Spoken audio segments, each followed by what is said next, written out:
a high risk of engaging in violent behavior.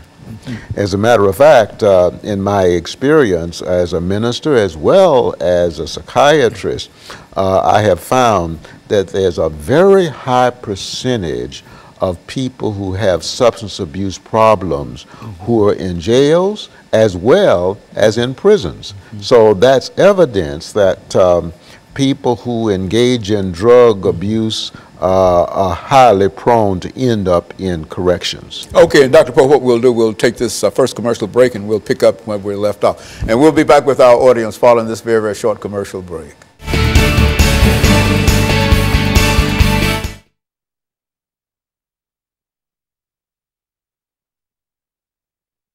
I've done for the day, and Is so that it's right? just sort of, I understand. I understand. I'm just listening. I understand. I've been sitting in this chair since 10 o'clock this morning. Is that right? Yeah, Is that right? 10 o'clock this morning. Wow. As a matter of fact, we supposed to have started at 10:30, but Mr. Obama was introducing the new Supreme Court justice, the nominee for that, and so they had a stream that came through here, and so we had to stop for a while, but we caught most of it, and then we started, and so this is the 5th show that we've done today. He's very impressive. Oh, yes, isn't he? Very impressive. And it seems it would be quite difficult for the people not to deal with that That's man. Right, absolutely. You know, that's, absolutely. Well, that's the way Mr. Obama is, you know. He's a smart man. That's right. He's a smart man. You know, if anybody can get it done, he'll get it done. You know. That's right. I always say he was the man that stopped the oil from flowing, and when he first came to office down in Louisiana, where they had the Gulf problem with the oil in there, and nobody thought it could be fixed, and he jumped right in there and came up with some kind of solution. I see. So, I see.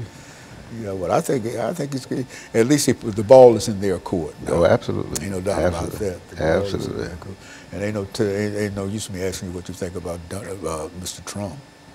Oh gosh, we're going. If he's elected, it'll turn back the clock 50 years. Yeah, absolutely. And he's trying to. He says that in the old days we used to do it this way. That's what he's. But hopefully he won't be. Stand by.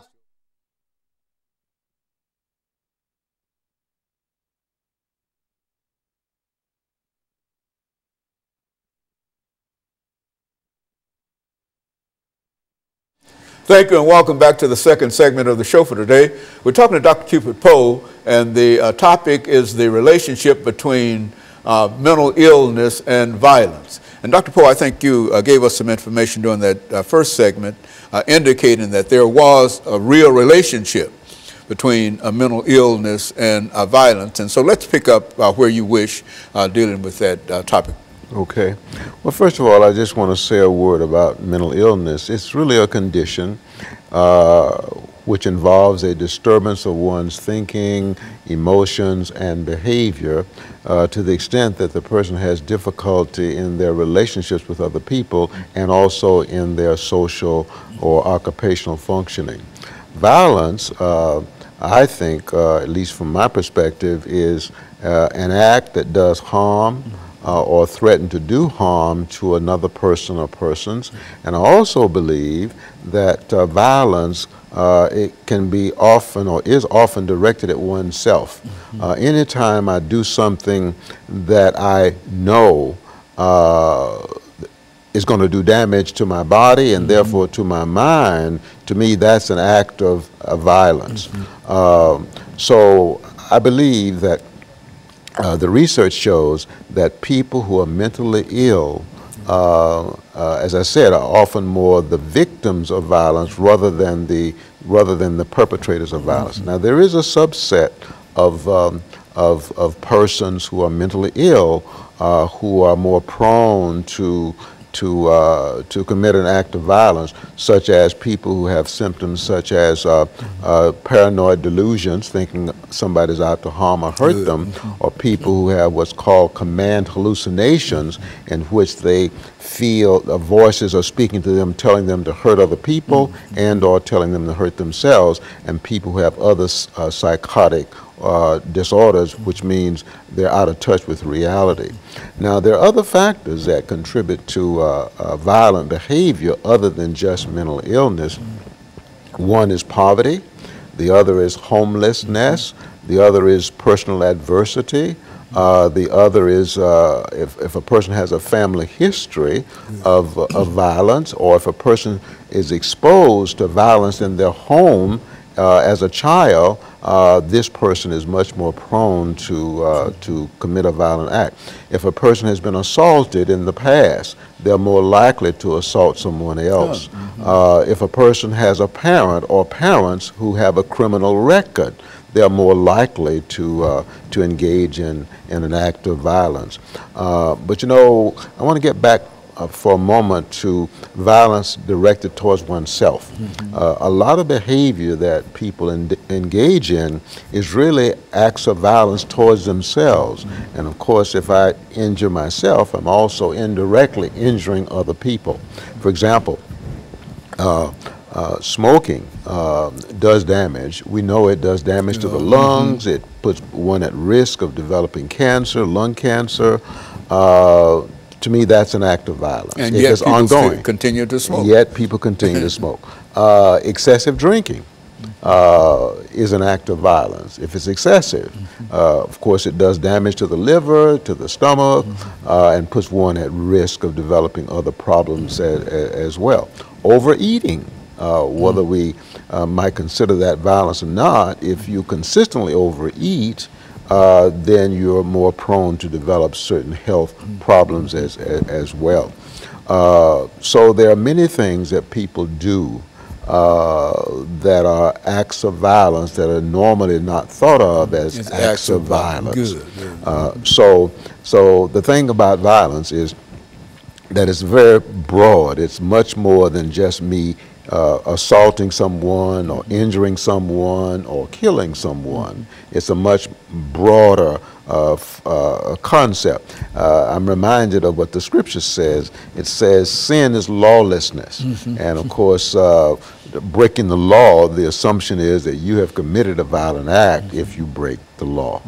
And so I want to say again that people who are mentally ill are much more prone to be the victims of violence rather than the perpetrators. And as I said before, there are many other factors that contribute to violent behavior other than just mental illness. What are some of the other factors, Dr. Poe, for example, that would contribute to mental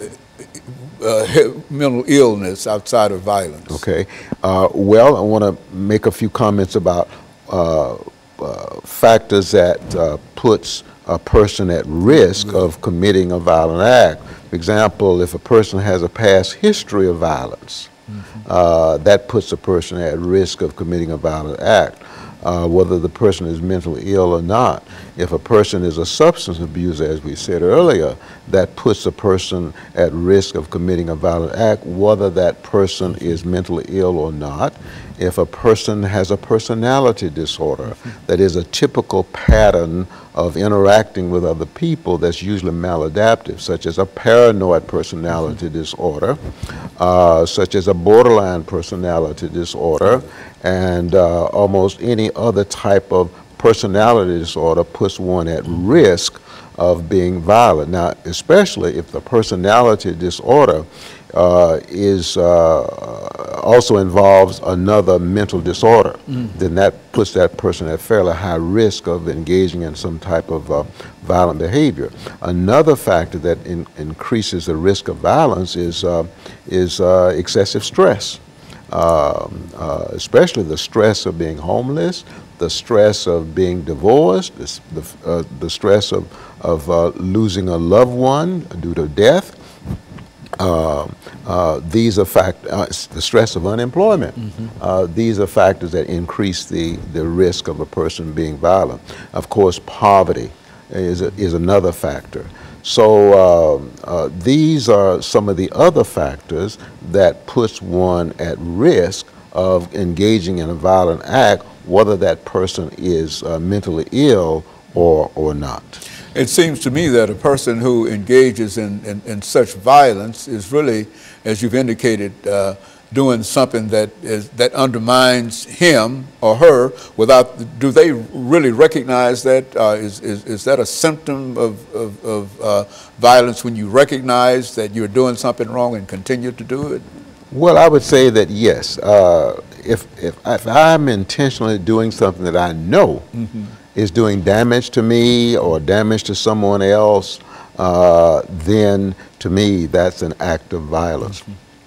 Let me just say that people who engage in violence are often in a state of intense emotion, and often that emotion is fear, or it may be anger. Okay, and Dr. Poe, what we'll do, we'll take this final commercial break, and we'll be back with our audience following this very, very short commercial break.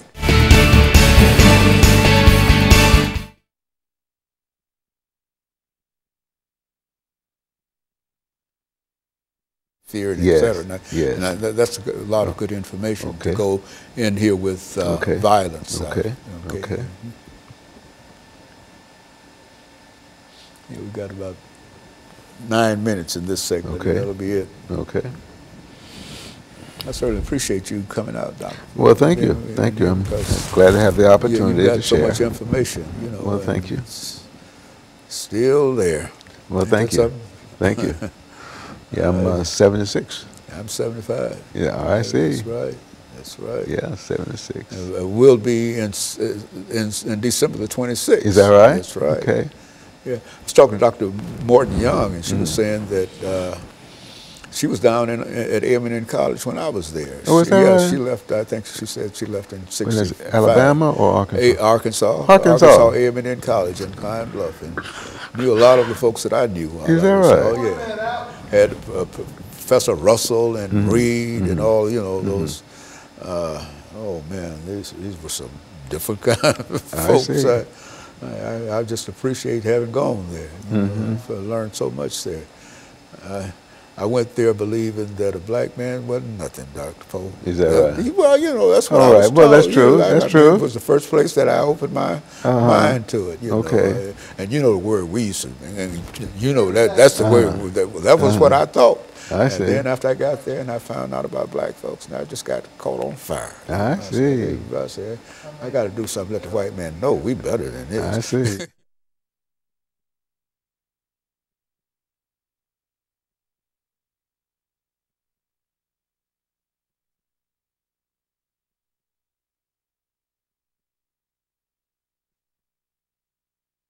Thank you, and welcome back to the final segment of the show for today.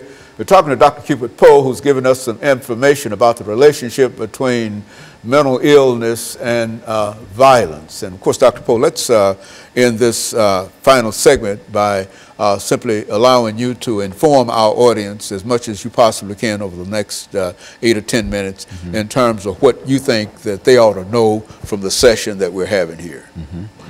Well, I would say that very often people who act violently are responding in many ways to things that have happened to them in their past, some of which they're responsible for, and other of which they are not responsible for.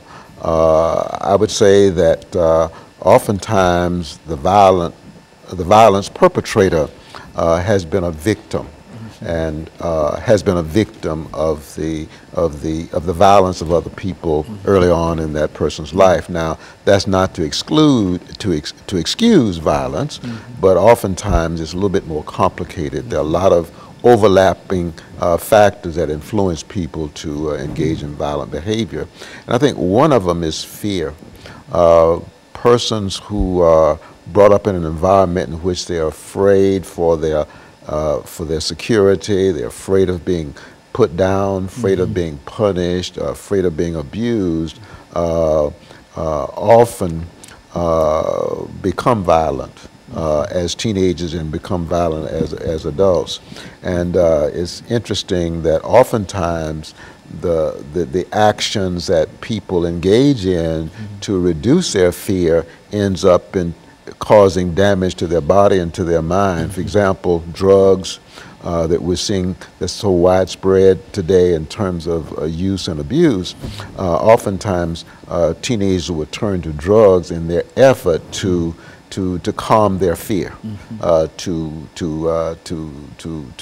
neutralize their fear, and of course, drug use then causes other problems, oftentimes behavioral problems and violent behavior and criminal activity, because once a person is on drugs, most likely they're going to engage in criminal activity in order to support the drug habit. And so this oftentimes will lead to incarceration. So fear is a major factor, and we discussed once before that fear has many faces. Pain is one of the manifestations of fear. Guilt is a manifestation of fear. Shame is a manifestation of fear, and insomnia may be a manifestation of fear. I think a lot of physical illnesses may be manifestations of fear, and so fear is one of the main emotions that people struggle with, and if a person is not careful, they will find some damaging way in their effort to calm their fear. And so fear is a real problem in terms of the relationship that a person has not only with others, but the relationship that he has with himself. Is that what we're saying? Yes, yes. As a matter of fact, there's a relationship between fear and loneliness. And I recall being in a taxi in Houston, Texas, many, many years ago, and the taxi driver asked me, he said, after finding out that I was a psychiatrist, he said, what is the major problem that people have today? And at that time I said, depression. He said, no, I don't think so. He said, I think it's loneliness. Okay. And I think loneliness is often a manifestation of fear. Well, there's a fear of being lonely. Yes. That's what we talk about often. Right. And I think loneliness is essentially pain. And so there is a fear of being lonely, which is another way of saying there's a fear of pain. And of course, loneliness will drive people most often to do something that's self-destructive. It may be promiscuity, it may be alcohol abuse, it may be drug abuse, it may be overeating. So loneliness often is a driving force, and I believe that loneliness is often a manifestation of fear. Dr. Poe, you know, if you had an opportunity to tell people what would be the best way of trying to deal with the fears that they have, what would your summary? We've got about 4 minutes. What would your prescription be for people who are fearful and people who can't seem to get along with other folks and people who bully people around and etc. Well, I mean, how can they adjust their lives with just some common knowledge in reference to how the mind works? Okay. I think fear is a gift from God. Now, I don't mean excessive fear, but I do believe that fear is a gift from God. And it's interesting that God is the only answer. Which will allow a person to overcome their fear. Now, when I say overcome it, I don't mean eliminate it, but I mean overcome it in the sense that the fear, that person's fear, doesn't become a stumbling block to that person's progress as an individual. So I would encourage a person who's struggling with fear, or who's struggling with loneliness, or who's struggling with anxiety or with depression, to seek a spiritual answer, a spiritual solution. I would encourage that person to go to God in prayer and confess their wrongdoing, and also ask God to help them to forgive other people who have mistreated them or abused them in the past. I would encourage them to invite the Lord Jesus Christ into their life as their Lord and Savior. I would encourage them to become more prayerful, pray daily. I would encourage them to find a church of their choice and start attending on a regular basis. I would encourage that person to spend some time in the Word, because the Word has power, and it also has transforming power.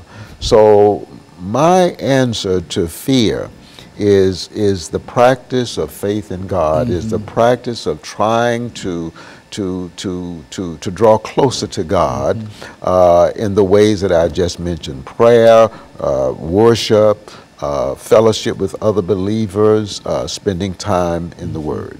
And so you can overcome even whatever problem you might have, as long as you understand the source of your issue. I mean, source of your illness, for example. You know why. You might not know why you are fearful, but you know that there is a solution in order to deal with the fear that you have. Is that? Absolutely.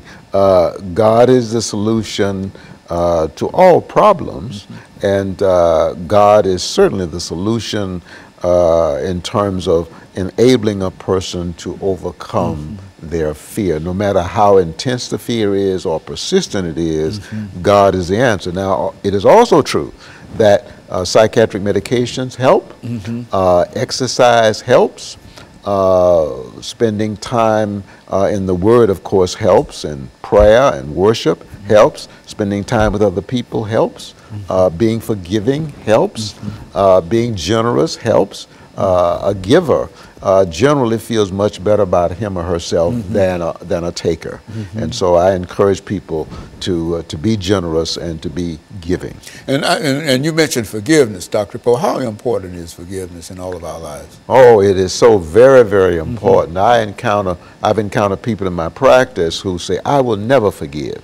And of course that means that that person has a burden of is carrying a burden of guilt, because all of us want to receive forgiveness, and so when we refuse to give the forgiveness that we have received or want to receive, then I think that causes certain psychological problems, one of which is guilt. You know, Dr. Poe, this is the last minute that we have here, but you bring so much information in terms of the human mind and how people can improve their relationships. And I must say that I think that I've gained more from these sessions than anybody that might be watching us on television, because most of this information